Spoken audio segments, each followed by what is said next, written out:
Hey friends, it's me, Brian, and I hope you had a wonderful Easter. I know I did. It was a lot of fun to get to spend time with my family, remembering what Jesus did for us. Well, now we're actually going to take some time to go back to our stories that we were talking about in the Old Testament. So today's story picks up with where we left off, with God's people working on rebuilding the temple. But before we get into that, I have a question for you. Was there ever something that you really loved that got broken? Did you try to put it back together? How did it make you feel when it got broken? Take a minute, and I want you to share with somebody there in your house what it was like to have something that you loved get broken and how you felt. All right, go.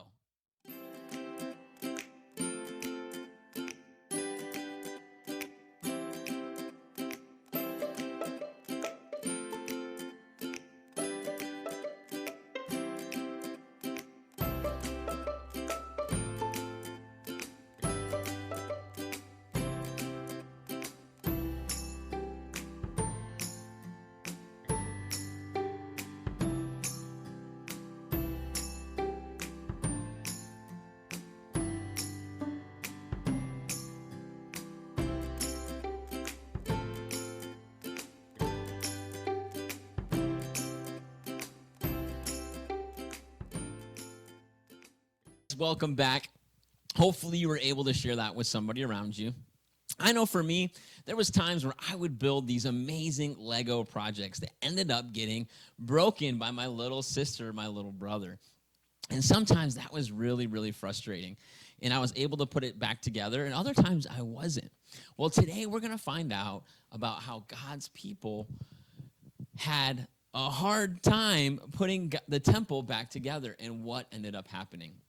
But before we do any of that, you know what time it is. It's time for us to sing together. It's time for us to worship God with our voices.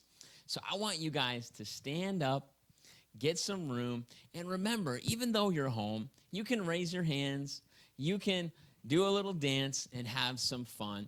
Or even if you want to just take some time and just thank God as you sing, you're welcome to do that as well, because it's time for us to sing and worship God together. Let's go.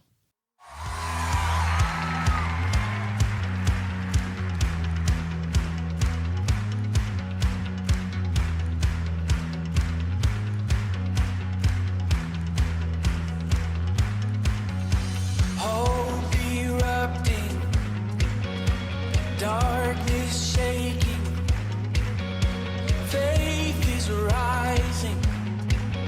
We know, we know, we know, and heartbeat racing, living in your freedom, and joy overflowing. We know, we know, we know, and we know, we know, we know, and our hope forever is the name of Jesus. We are free and you are with us. The church is alive, yeah. Passion burning, yeah. Vision growing.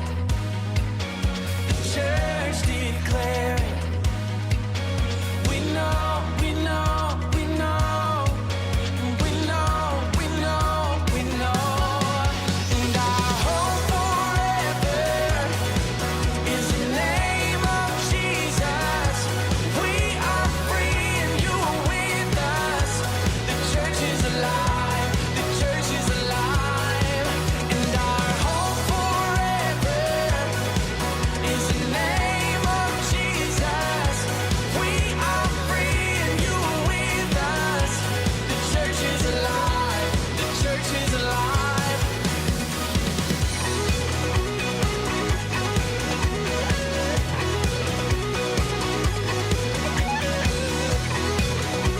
We are alive.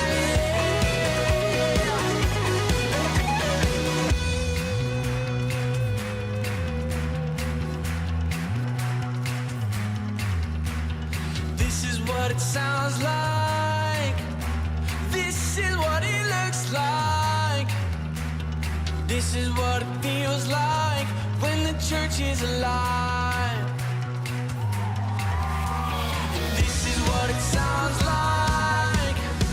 This is what it looks like. This is what it feels like when the church is alive. And our hope forever is the name of Jesus. We are free and you are with us. The church is alive. The church is alive. And our hope forever is the name of Jesus. We are free and you are with us. The church is alive. The church is alive. This is what it sounds like. This is what it looks like. This is what it feels like when the church is alive. This is what it sounds like. This is what it looks like. This is what it feels like when the church is alive.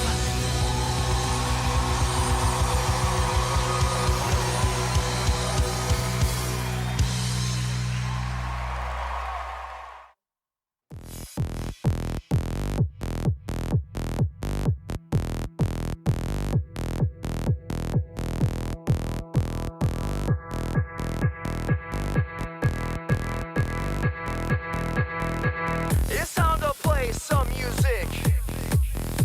It's time to make some noise. It's time to dance, clap your hands, don't stand still. Now let me hear you lose your voice. Come on! Listen up.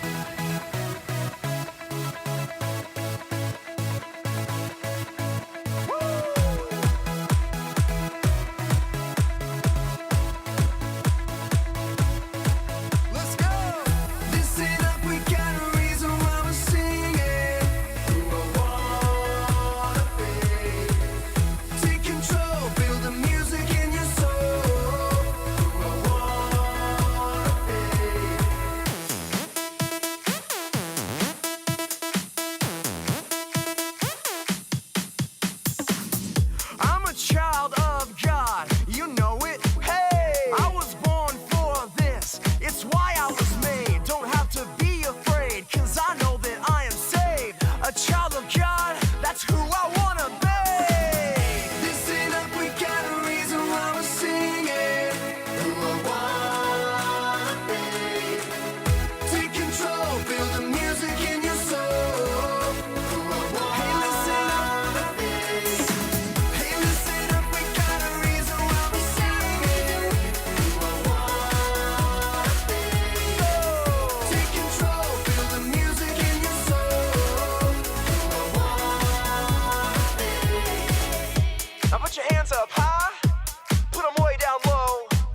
Well, friends, I hope you enjoyed singing those songs together.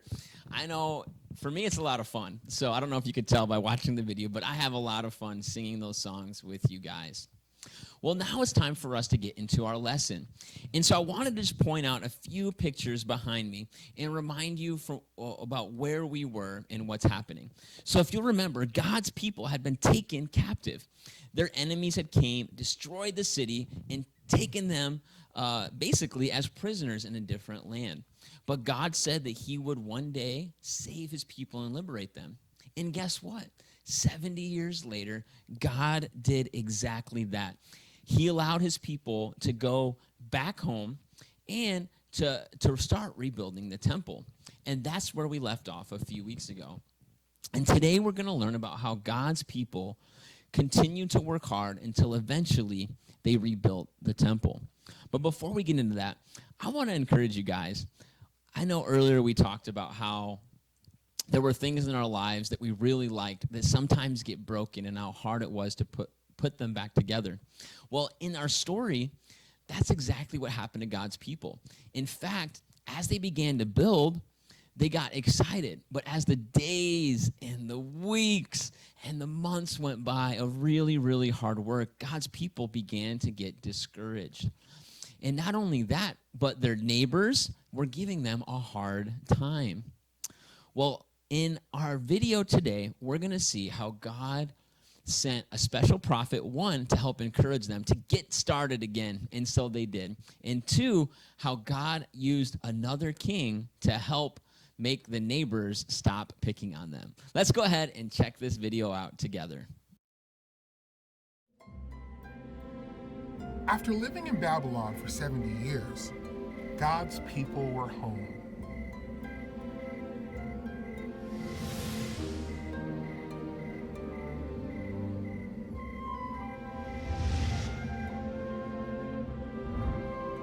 A group had returned to Jerusalem to rebuild God's temple.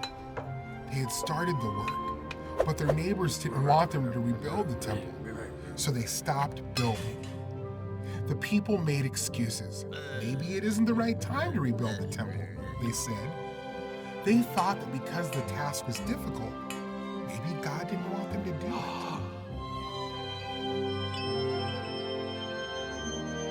God sent the prophets Haggai and Zechariah to encourage the people.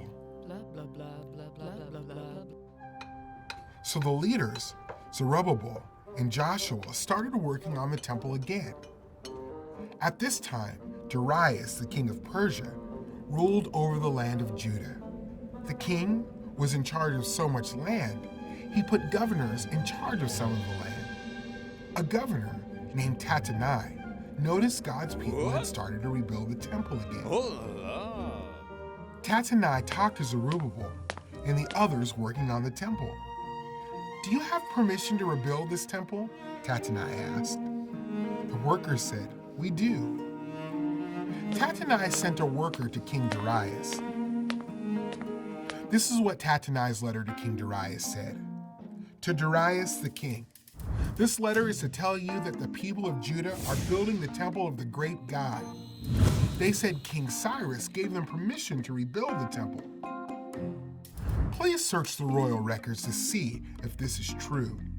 King Darius's officials searched the royal record for Cyrus's order. They found it, a scroll with a record from King Cyrus. This is what was written on the scroll. Let God's temple be rebuilt. It will be a place to offer sacrifices. Let its foundation be rebuilt. King Cyrus had also ordered for the cost of building the temple to be paid for out of the royal treasury. So King Darius sent a letter back to Tattenai. He gave this order: stay away from the workers in Jerusalem. Don't bother them or try to stop them. Give them whatever they need. Tattenai and the other officials obeyed King Darius' order. The Jewish leader kept building, and they finally finished the temple of God. The people celebrated and made offerings to God. They chose priests and assistants to serve in the temple. Then God's people celebrated the Passover. God's people were so happy. Now, the temple of God was finally complete. God's people rebuilt the temple so they would have a place to worship God. Years later, God sent his son, Jesus, to be with his people. Now God dwells not in the temple, but directly with his people. Jesus provided something better than the temple.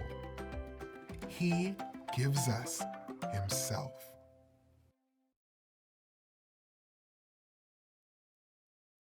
All right, guys. Well, I hope you enjoyed that video and seeing God just love his people and do everything he can to help them finish and accomplish the purpose that he had called them to do, which was rebuild the temple.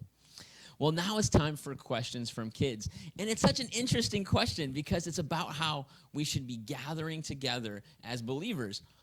Even though right now we can't gather together. But I still think it's important to remember why we get together as a church. So let's go ahead and watch this video real quick.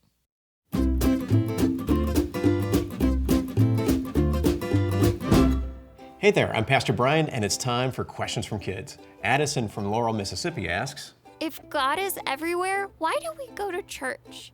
Can't we just worship him on our own? yes, God is everywhere. We know this doctrine, the big fancy word, is called God's omnipresence. It means that God, because he has no body, he is spirit, he is everywhere.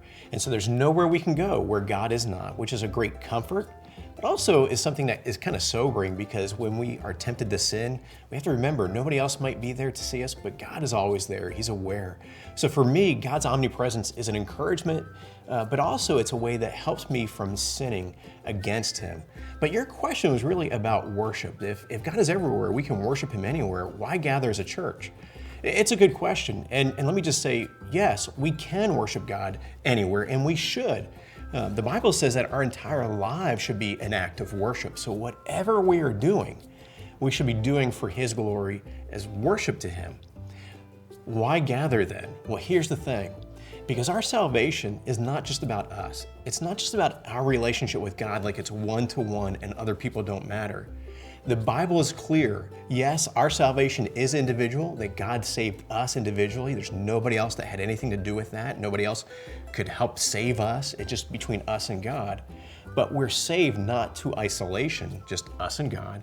We're saved to be part of a community, gospel community called the church.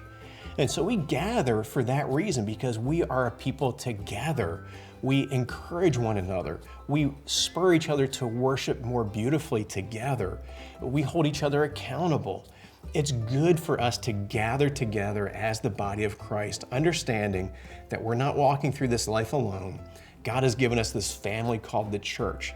That's really why we gather. We gather for that reason as we worship and celebrate what God has done for us individually, but also for us as a people called the church. So question back for you.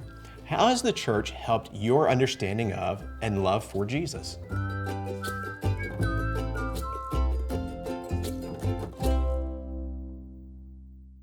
All right. Well, guys, I hope you enjoyed that questions from kids. Let's take a minute. I'm going to put this question up on the screen. I want us to take a second to talk about it. How has the church helped your understanding of and love for Jesus?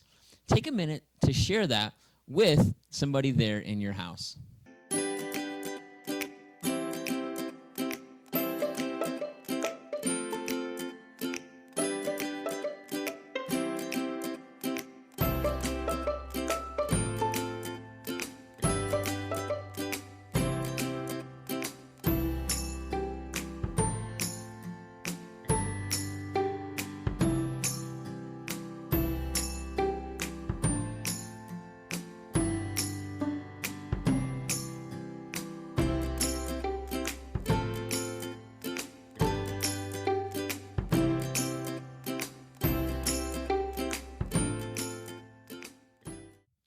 Well, guys, I hope you were able to share that with someone.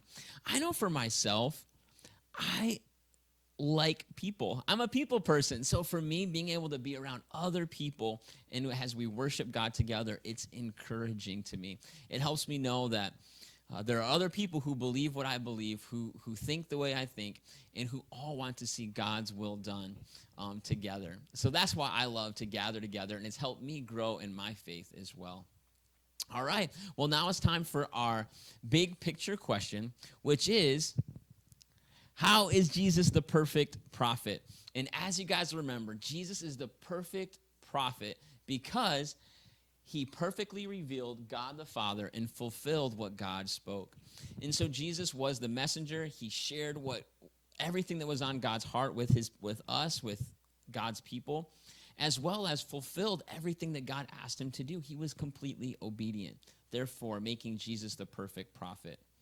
And as for our memory verse, it's Jeremiah 29:11, which goes like this: I know the plans I have for you. This is the Lord's declaration. Plans for your well-being, not for disaster, to give you a future and a hope. Jeremiah 29:11. Let's do it one more time. I know the plans I have for you. This is the Lord's declaration. Plans for your well-being, not for disaster, to give you a future and a hope. All right, guys. Well, take some time, work on that verse, and I will see you again next week. God bless you guys. We'll see you soon.